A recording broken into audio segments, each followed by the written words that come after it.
कुंती ने हाथ जोड़कर कहा, देखो अब जब तक मैं बोलूं ना तब तक तुम बिल्कुल चुप हो जाओ, बोलना। भगवान बोले क्यों नहीं बोलूं? अरे बोलना इसलिए मत क्योंकि आपके स्वरूप को हम कभी भी पहचान नहीं सकते, ना जाने आप किस स्वरूप में दर्शन देते हो। और जब आपका स्वरूप मेरी पहचान में आता है ना तो तभी आप प्रेम से आकर कहते हो बुआ जी। और जब कहते हो ना बुआ जी तो फिर मुझे ऐसा नहीं लगता कि ये भगवान है, फिर तो मुझे ऐसा लगता है ये मेरा भतीजा है। प्रबल प्रेम के पाले पड़कर उनको नियम बदलते देखा। ठाकुर जी तो इतने कृपालु हैं, इतने, उन जैसा कृपालु कोई नहीं। अब चुप खड़े हो जाओ, मुझे कुछ कहना है। भगवान भी चुपचाप मौन खड़े हो गए। सो कुंती ने 26 श्लोकों में भगवान की स्तुति गाई। ऐसे 26 श्लोक गाकर के गोपाल की स्तुति गाई। आज मैं अपने भतीजे को प्रणाम नहीं कर रही हूं, मेरा प्रणाम आदि पुरुष भगवान के चरणों में है, जो ईश्वर है, सर्व सामर्थ्य है, सबके भीतर बाहर रहते हुए भी अलक्षित हैं।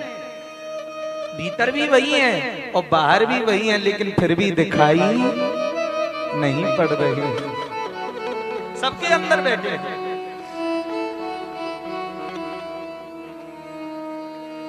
क्योंकि माया जवन का छन, ये जो माया का पर्दा है ना, अब यहाँ पर ये नहीं कि भगवान माया के पर्दे में छुपे हैं। अरे मायापति का माया कैसे पर्दा कर सकती है? वो तो मायापति है। माया का पर्दा भगवान के ऊपर नहीं, माया का पर्दा तो जीव की मति के ऊपर पड़ा है, जो कि उस मायापति के दर्शन नहीं हो रहे हैं। हे प्रभु, आपके चरणों में मेरा नमन है, परब्रह्म परमात्मा को मेरा नमन है। जब मैं बंधन करने लगती हूं और देखो आज मुझे ऐसा लग रहा है कि जितनी कृपा आपने मेरे ऊपर की है ना, शायद ही उतनी कृपा किसी के ऊपर की हो।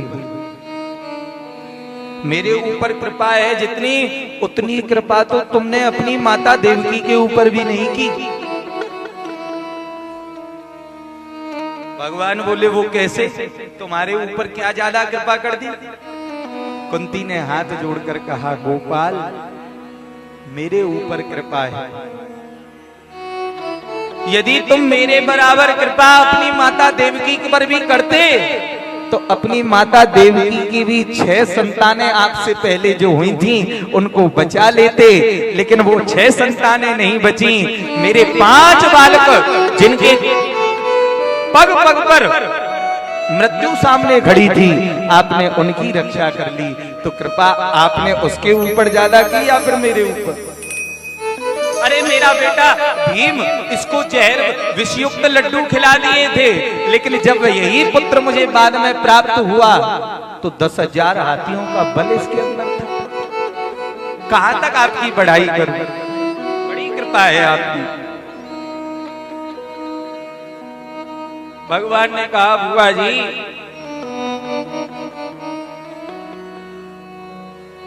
जब आपको पता ही लग गया है तो अब मांग लो, क्या चाहिए? देना चाहते हो कि हाँ तो लो, भीख मांग रही हूं। विपदा संतो ना स्वस्थ तत्र तत्र जगत गुरु भवतो दर्शनम यस्याद पुनर्भव दर्शन।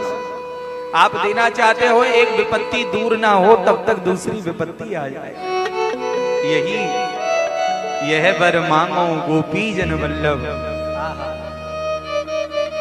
मानुष जन्म और हरि सेवा। बड़ा सुंदर पद है। देना चाहते हो तो विपत्ति आती रहे जीवन में। कन्हैया बोले पागल हो गई हो, जब से जन्म हुआ है तब से विपत्ति भोगते भोगते ये अवस्था आ गई, अब भी विपत्ति चाहिए? अरे अब तो सुख का समय है, सुख मांग लो। कुंती ने कहा नहीं प्रभु, सुख नहीं चाहिए।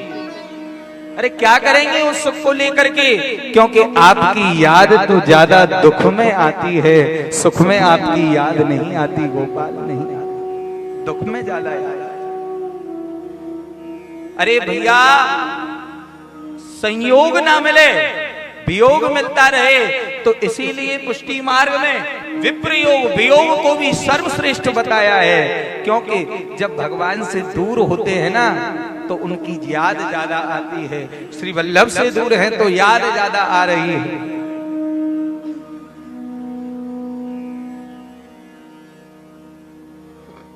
वियोग में भगवान के बिछोह को ना देखें कि भगवान हमसे दूर हैं, उस चीज की उस आगामी संयोग की चर्चा देखो कि अब तो वो हमसे दूर हैं, लेकिन इतना दूर होने के बाद जब हमको मिलेंगे तो उस समय क्या आनंद आएगा, क्या आनंद आएगा।